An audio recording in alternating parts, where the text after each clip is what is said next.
Assalamualaikum warahmatullahi wabarakatuh. Semangat pagi Bapak atau Ibu penguji 1 dan penguji 2. Di sini saya akan mempresentasikan proposal saya yang berjudul Faktor-faktor penyebab klaim dan penyelesaian klaim surety bond di PT Jamkrindo Cabang Batam.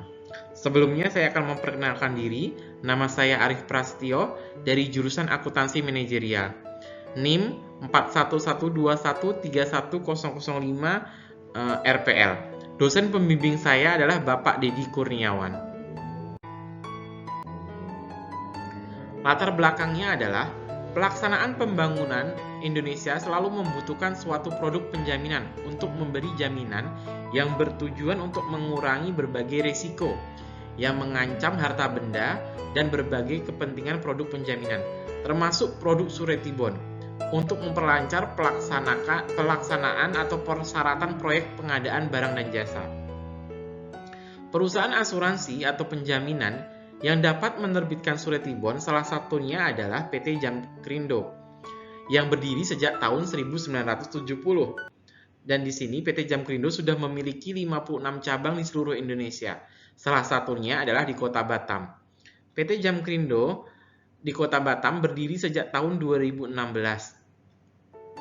Selama berdiri di tahun 2016 sampai tahun 2021, PT Jamkrindo Cabang Batam sudah menerbitkan sebanyak 3.357 sertifikat penjaminan yang terdiri dari 314 jaminan penawaran, 717 jaminan pelaksanaan, 843 jaminan uang muka, dan 1.483 jaminan pemeliharaan.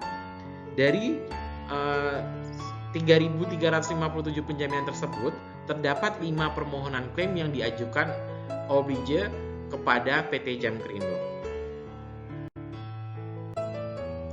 Rumusan masalah. Berdasarkan hasil penelitian di PT Jamkrindo Cabang Batam, permasalahan yang dapat dirumuskan adalah faktor-faktor penyebab klaim dan penyelesaian klaim surety bond.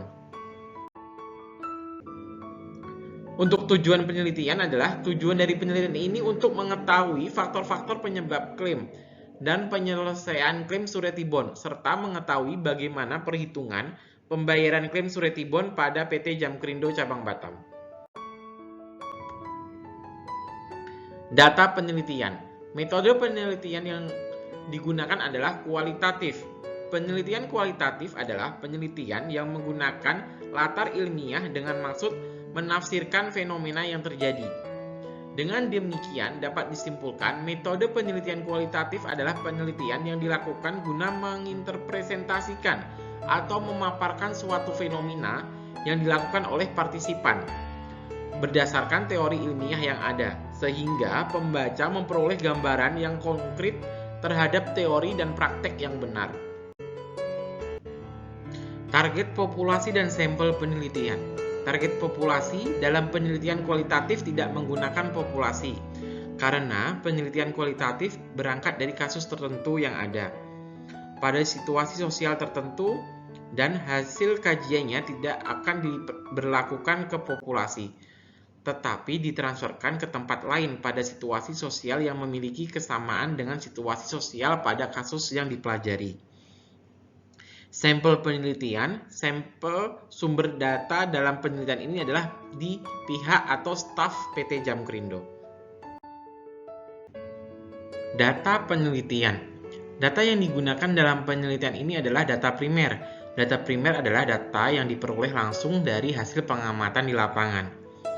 Data primer yang diajukan dalam penelitian ini adalah data mengenai faktor-faktor terjadinya klaim dan prosedur klaim di surety bond. Data primer tersebut diperoleh secara langsung dari informan yang pertama, Ibu R.E. Fayanti Banyarnahor sebagai Kepala Bagian Bisnis Penjaminan, yang kedua, Bapak Satra sebagai Staf Bisnis Penjaminan Non-Bank, yang ketiga, Bapak Abdul Aziz Nasution sebagai Kepala Bagian Klaim dan Subrogasi. Pembahasan skema penjaminan surety bond. Pola penjaminan untuk jaminan penawaran, jaminan pelaksanaan, jaminan uang muka, dan jaminan pemeliharaan. Yang pertama, terjamin atau prinsipal mengajukan permohonan surety bond sesuai ketentuan yang berlaku di penjamin. Yang kedua, penjamin menerbitkan surety bond.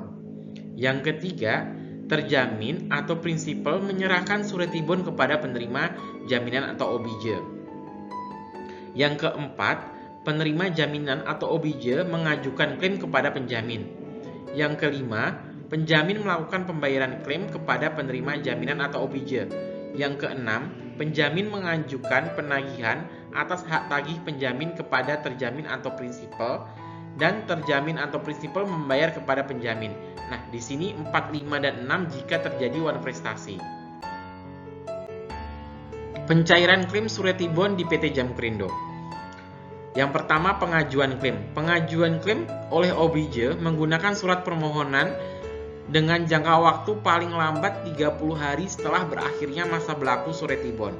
Yang kedua, jika terjadi kekurangan kelengkapan berkas, PT Jamkrindo wajib memberitahukan secara tertulis. Nah, yang ketiga, pemenuhan kekurangan dokumen. Oblige harus memenuhi kekurangan dokumen. Di sini jangka waktunya tidak ditentukan. Yang keempat, keputusan pembayaran. Di sini yang pertama, apabila pembayaran klaim bersifat kondisional, maka keputusan dan pembayaran paling lambat 30 hari sejak diterima permohonan klaim dan penerima jaminan atau oblige secara lengkap dan benar. Apabila pembayaran klaim bersifat unkondisional, maka keputusan dan pembayaran paling lambat adalah 14 hari sejak diterimanya permohonan klaim dari penerima jaminan secara lengkap dan benar. Di sini, besar nilai klaim maksimal adalah sebesar nilai surety bond atau sebesar nilai yang dijamin. Kesimpulannya adalah, perusahaan penjaminan sangat dibutuhkan dalam hal pembangunan pada proyek pengadaan barang dan jasa yang akan dilakukan oleh prinsipal dan oblige.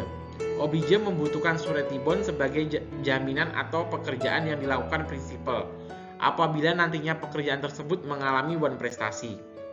Sedangkan prinsipal membutuhkan surety bond dalam hal persyaratan proyek pengadaan barang dan jasa yang diberikan oleh oblige.